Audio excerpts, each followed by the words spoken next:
په هېواد کې د روانې جګړې او د سولې او ټاکنو په اړه د ګونګ حالت په تړاو اندېښنې. دلته راټول شوو قومي مخورو د ولسي جرګې د غړي حاجي حضرت په مشرۍ غونډه وکړه او د سولې د غوښتنې په تړاو یې غږ پورته کړ او له نړیوالې ټولنې د سولې او ټاکنو په تړاو وضاحت وغوښت. په ولسي جرګه کې د ننګرهار د خلکو استازي همدارس په سیاسي مشرانو هم غږ وکړ چې د څوکۍ تیر شي د ولس د هوساینې او ارامتیا په خاطر د سولې ته اولویت ورکړي.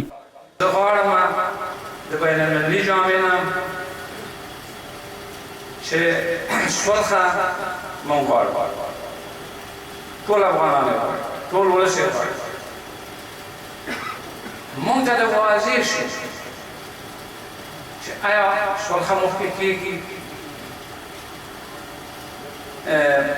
افغانستان خلک ورته لبیک وایي او انتخابات وروسته کېږي یا مخکې انتخابات کېږي، سولخه وروسته کېږي. موږ په دواړو حالاتو کې کوم مشکل نه لرو. دلته همدارس د داعش وسلوالې ډلې د شتون په اړه هم اندېښنه وښودل شوه او د هېواد د پرمختګ، امنیت او بهبود لپاره د ولس نه د یووالي غوښتنه وشوه.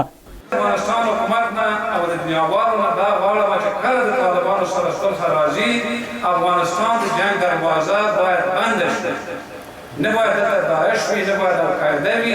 دا معاهده باید هم امضا شي چې دا دروازه موږ ته یو دروازه بندېږي او بل غټه دروازه ورته خوشې کېږي.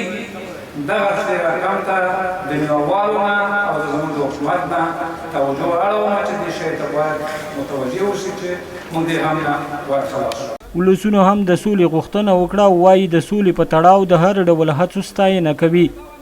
زموږ په مخ کې انتخابات او صلح را روانه ده. موږ صلحې ته لبیک وایو.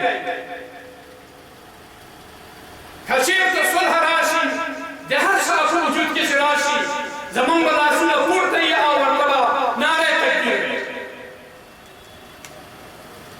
خدای دې ښه صلح راوړي او که داسې صلح راځي چې د کاسې لاندې نیم کاسه وي بیا د وینو دریابونه روان وي، داسې صلحې ته موږ ضرورت نه لرو. امنیت چې نه ام عبادت نه کېږي، ام ژوند نه کېږي، ام زندګي نه کېږي. عبادت هم امنیت پورې تړلی دی چې امنیت نه وي جمعې ته نشو تللی، عبادت نشو کولی، ټول مخکې نه مخکې امنیت غواړو.